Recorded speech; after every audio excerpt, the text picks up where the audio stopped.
Hello all, my name is GreenCreutho and welcome to a read-through of Am I the A-Hole? Our first story is by Elliptic. Am I the a-hole for putting a bedtime pause on the Wi-Fi because my girlfriend's 28-year-old brother has spent nearly a decade rotting in our house playing video games? Around 8 years ago, my girlfriend's younger brother moved back into our house with his wife after leaving the Marines. After high school, he enlisted, spent a few years mostly doing support and base-related work, then got out. His plan was to use his GI Bill, pursue a real education, and figure out a long-term career path while staying with us temporarily. We fully supported them. No rent, free housing, utilities, internet, food, and we constantly cooked meals for them. We also helped with job opportunities, resources, and encouragement.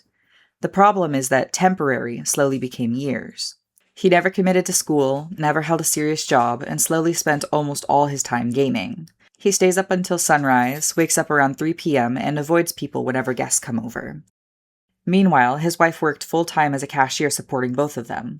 Eventually, she cheated and left him, saying she no longer felt anything for someone who had lost all ambition and passion for life. Cheating is wrong, but I understood how resentment could build after years of carrying someone. After the divorce, he admitted he had wasted years of his life and promised he wanted to change. We supported him through that too. Then my girlfriend's parents moved back onto the property to emotionally support him as well. The house was originally bought by them years ago before being transferred into our names, so technically it's ours now, but there's still family attachment involved. Fast forward to now and nothing has changed. He's 28 and still spends nearly all day in his room gaming. I've brought this issue up multiple times to my girlfriend over the years. Almost every time she gets angry at me for bringing it up or says he's working on a study program or figuring things out, but those plans never actually happen. Her parents have also admitted they're tired of talking to him because nothing changes. At this point, I honestly feel like I'm stuck in an echo chamber where everyone recognizes the problem but nobody wants to confront it anymore. 2 weeks ago, I quietly set a Wi-Fi bedtime pause from 12 a.m. to 6 a.m. since me and my girlfriend pay basically all the utilities, including internet.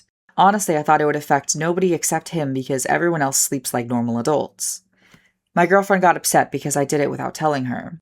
She said she couldn't sleep knowing there was tension in the house because of the Wi-Fi pause. She also explained that growing up, her grandparents controlled things in the house in ways that made her feel like she had no freedom, so the Wi-Fi situation brought back bad memories. I told her I understood that and agreed what her grandparents did was unfair. But I also told her she isn't a child anymore, and neither is her brother. This isn't parents punishing teenagers. This is a 28-year-old grown man spending nearly a decade avoiding adulthood, while everyone around him financially cushions the consequences. I finally told her something that came from years of frustration. Somehow everyone can sleep peacefully while watching her brother waste his life isolated in a bedroom gaming all night. But pausing the internet for 6 hours suddenly becomes the unbearable problem. She thinks I'm being cruel towards someone who may be depressed. I think everyone has spent years enabling self-destruction because nobody wants to be the bad guy. Am I the a-hole? Update. Hey everyone, thank you for all the comments. I honestly never expected this post to blow up the way it did. I've been trying to read through as many comments as possible and really reflect on the situation instead of reacting emotionally. A lot of people had questions regarding the ownership of the house, and I do admit I wasn't very clear about certain details. Part of that was intentional because I wanted to maintain some anonymity for myself and the people involved in case the post gained too much attention, which obviously did. I hope you guys can understand that. After reading through many of your perspectives, I sat down with my girlfriend last night and we had a serious conversation about the future and expectations moving forward. I explained to her that I cannot continue living in a situation where one person refuses to take accountability while everyone else is expected to carry the burden. For clarification, the issue is mainly regarding her brother. A lot of frustration comes from the fact that there has been little to no initiative from him, despite everyone around him trying to help. I understand people go through difficult periods in life, and I truly tried to be patient and supportive, but at some point, effort has to come from the individual too.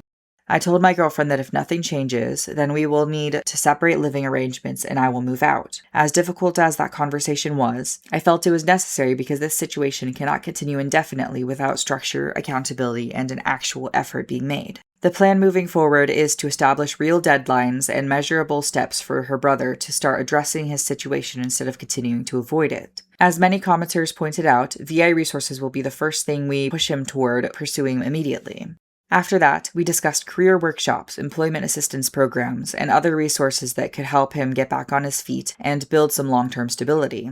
I also made it clear that I am willing to support someone who is actively trying to improve their situation, but I cannot continue enabling someone who refuses to help themselves.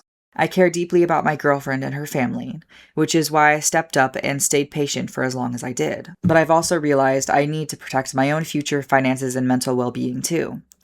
For now, I'm focusing less on promises and more on actions. I genuinely appreciate everyone who offered advice, criticism, concern, and even tough truths. A lot of your comments gave me perspectives I honestly had not fully considered before. A commenter comments, not the a-hole. As a sister in a family that severely enabled my perpetually unemployed and troubled brother, let me tell you, your situation won't change without serious counseling for everyone. But that will never happen because they are all convinced they're actually helping him. I'm 30 years into this dynamic, and now my dad has died. My mom's pushing 80 and still financially supporting my brother, who's in his mid-50s. Enabling this stuff is awful.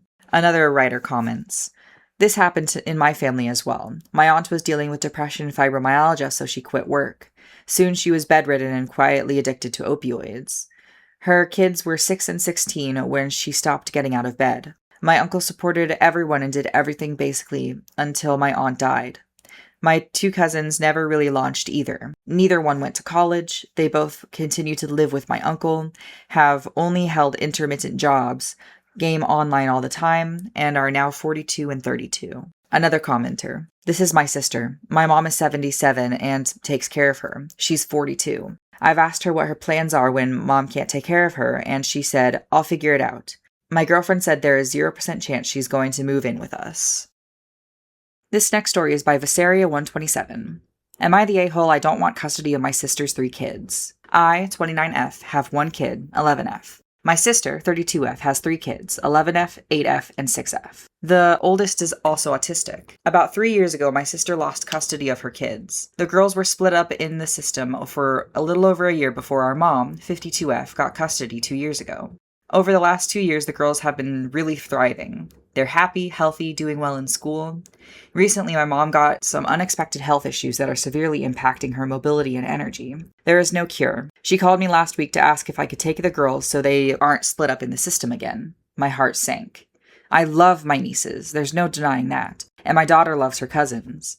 The kids all get along great. They live on the opposite side of the country, but I visit whenever possible. I'm always planning all sorts of activities and experiences for them, and encouraging them to pursue the things they love. The oldest loves art, the middle child loves gymnastics, and the youngest loves Pokemon and video games. I plan things we can all do together, and I make sure they each get one-on-one time too. I would die for these girls, but I just don't have the means to care for them full time. My husband and I are considered a low-income family. After a decade of saving, we finally bought a small 2-bed townhouse, and there's barely enough room for the 3 of us, let alone another 3 kids, too. I suggested my mom move closer so I can help more day to day, but she shot that down rather quickly. Her reasons were she didn't want to pull the kids out of their current school, but I guess it's okay if I do. And with her health issues, she didn't want to have to find a new doctor. That one is pretty valid. There's a serious healthcare crisis in my country.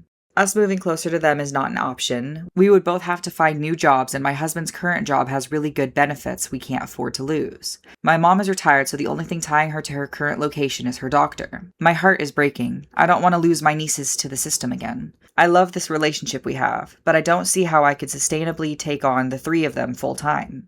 My mom and my sister have been calling me heartless and that I haven't fully thought it through, but I have. I've been thinking about it every day for over 3 years when my sister first lost custody. Edit. Oh wow, I already can't keep up with the comments, so I'm going to address a couple questions here. The dad is not in the picture. He has 2 other kids from 2 other women that he also walked out on. My sister is on drugs and living in a tent. There's no other family that could help. My mother is also low income, and her retirement funds barely cover their cost of living as is, but I will definitely be looking more into other resources and government funding. Thank you to those providing actual helpful advice and suggestions. I am not in the US. Not the a-hole. Your sister lost her kids. She has no right to guilt trip you into picking up the nieces she dropped. And your mom tried to pick up those pieces, but realized she can't fulfill that responsibility.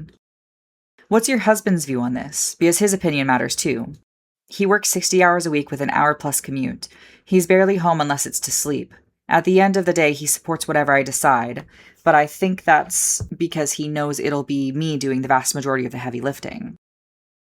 So one big difference between your mom and you is that she is retired and has been able to devote her time to your nieces, while you have been stretched thin between work and all of the running of the house and parenting while your husband is gone so much. If you add your nieces, you would quadruple your workload. Oh, sweetheart, my heart breaks for you and those kids. You are not in the wrong, you are not the a-hole. Wanting to help and being able to help are often two different things. Your sister has a hide. She lost custody and caused this problem in the first place. You can't take them in. Provide your mom, tell your sis to F off with a plan if she moves, what you can do if she won't. You can't cripple yourselves financially and you don't have the means, plain and simple. Let the girls know you love them and will support them in whatever way you can. Have contact with the social workers and make sure you are informed and meetings can occur. I'm so sorry, this is heartbreaking. Thank you all for tuning into this Reddit Am I the A-hole read-through. If you enjoyed, feel free to like and subscribe as I'll be posting new videos soon.